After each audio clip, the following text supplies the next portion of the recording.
অথচ ইতিহাসের পাতায় আমরা দেখেছি, আপনারাও শুনেছেন, বদরের ময়দানে যখন সাহাবারা চলে যায়, ওই সময় আমার রাসূলুল্লাহ ছোট ছোট সাহাবা, একজনের নাম মাস আর একজনের নাম মুআদ, এই দুই ভাই ফলে এসেছে।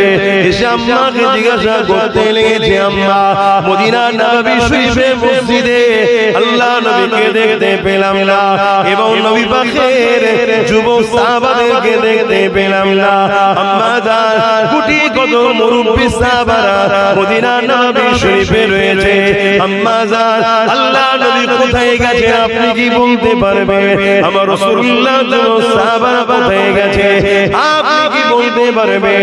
ওই সময় মা চোখ ভরা পানি নিয়ে বলছে, বাবা ছেলে রে, ওই সন্ত্রাস জালিম আবু জেহেল যে মক্কা জমিন আল্লাহ নবীকে কত জুলুম করেছে, মক্কা ছেড়ে দিয়ে নবী আমার ইয়াসরিবে চলে এসেছিল, কিন্তু মক্কা থেকে আবু জেহেল 1000 সৈন্য নিয়ে মদিনার উপরে হামলা করবে বলে আগে এসেছে। এই জন্য রাসূলুল্লাহ তিনার যুবক সাহাবাদেরকে নিয়ে মদিনার উপরে যাতে হামলা না করে দেয়, রাস্তায় তাদের সঙ্গে সুলহ করার জন্য, মীমাংসা করার জন্য, তাদেরকে রুখার জন্য আল্লাহ নবী যুবক সাহাবাদের নিয়ে গেছে। এই কথা শোনার সাথে আল্লাহ নবীর ওই দুটো ছোট ছোট সাহাবা হযরতে মাআদ আর মুআদ তখন বলেছিলাম, মাআদ বড়দের শুনেছিল এর ময়দানে বড় বড় অস্ত্র থাকে, ঘোড়া থাকে, আমি আপনার কাছে ঘোড়া চাইছি না মা, মারে ছোট ছোট কি দুটো ছুরি পাওয়া যাবে না? মা জিজ্ঞাসা করতে লেগেছে, কি করবে বাবা? ওই সময় বাচ্চা দুটো বলতে লেগেছে, মারে আল্লাহ নবীর দুশমন আবু জেহেলকে জনমের মতো দুনিয়াতে বিদায় করে দিতে চায়।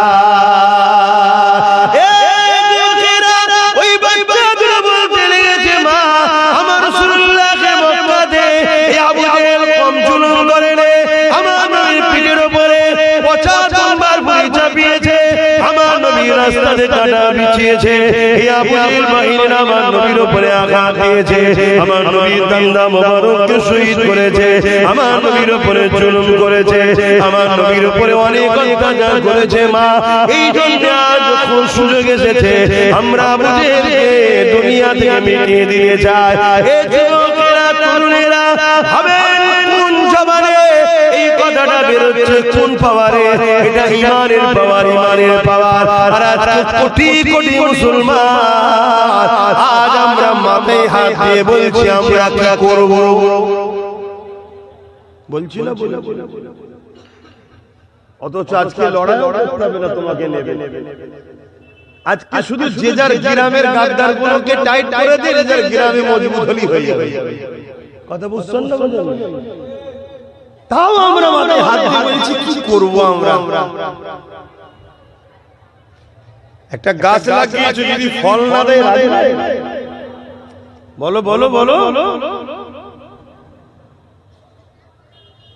আল্লাহ আমাদেরকে রাখবে কেন? জালিমদের হাতে মিটিয়ে দেবে আল্লাহ।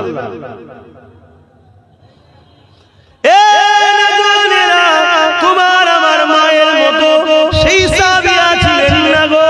আল্লাহ নবীর ওই সাহাবিয়া, মহিলা সাহাবিয়াটা যখন নিজের বাচ্চা দুটো সন্তানের মুখ থেকে আল্লাহ নবীর প্রেমের কথাটা শুনলো, ওই সময় নবী পাক সাহাবিয়াটা বলতে লাগলে, বাবা ছেলে রে, আজ মা হয়ে নিজেকে বড় ধন্য লাগছে যে এমন দুটো সন্তানকে পেতে ধরেছিল, যে সন্তান আল্লাহ নবীর জন্য নিজের জান ঝুঁকিতে লাগাতে চেয়েছে।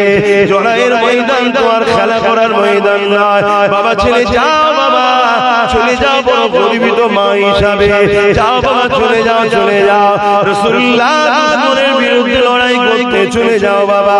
ওই বাচ্চা দুটো বেরিয়ে পড়লো, লড়াইয়ের ময়দানে গিয়ে চাচাকে জিজ্ঞাসা করতে লেগেছে, চাচা আবু জেহেল কোনটা, আবু জেহেল কোনটা? চাচা দূর থেকে দেখাতে লেগেছে, ওই যে সাদা ঘোড়ার পিঠে উঠে রয়েছে ওটা হলো আবু জেহেল, যে কিনা তার ঘোড়ার পিঠে বসে রয়েছে লোহার ড্রেস গায়ে দিয়ে এমন করে নিজেকে নিরাপদে রেখেছে এই বাচ্চা দুটো সুযোগ খুঁজতে লেগেছে চারিদিকে ঘোড়া ধরতে লেগেছে এই বাচ্চা দুটো সুযোগ খুঁজতে খুঁজতে কোনোভাবে যখন পারছে না কেন আবু জেহেল ঘোড়া থেকে নামছে না বাচ্চা দুটোর মাথার মধ্যে বুদ্ধি এসে গেল ঘোড়ার পায়েতে ছোট ছুরির আঘাত দিয়েছে ঘোড়া জমিনে যে লুটিয়ে গেছে আবু জেহেল যে জমিনের উপরে পড়ে গেছে তার উপরে আঘাত দিয়ে শুরু করেছে আঘাতের উপরে আঘাত দিতে লেগেছে আবু জেহেলের ছেলে দেখতে পেয়ে গেছে আগে এসে তরবারের আঘাত দিয়েছে এই দুই বাচ্চার মধ্যে থেকে একজনের হাতটা কেটে জমিনে পড়ে গেছে